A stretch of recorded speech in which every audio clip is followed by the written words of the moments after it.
وقتی که کسی احساسش بده، وقتی که کسی در واقع شرایط روحیش مناسب نیست، حالش بده، هیچ دلیلی نداره که ما دلسوزی کنیم.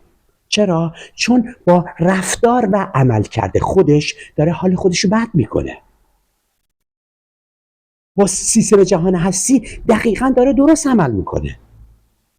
کسی که ناله میکنه، کسی که زاری میکنه، کسی که در واقع همش داره غر میزنه، طبیعتاً سیستم جهان هستی به طرز عالی قانونش داره عمل میکنه.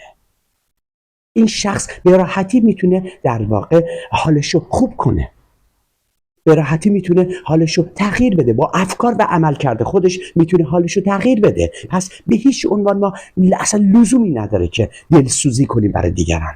ازت میخوام فقط و فقط تمرکزت روی خودت باشه تا به سمت جلو با سرعت تمام حرکت کنی و حاشیه ها رو نبینی تا اتفاقای خوب برای تو ساخته بشه. درود بر توی قدرتمند و بی‌نظیر.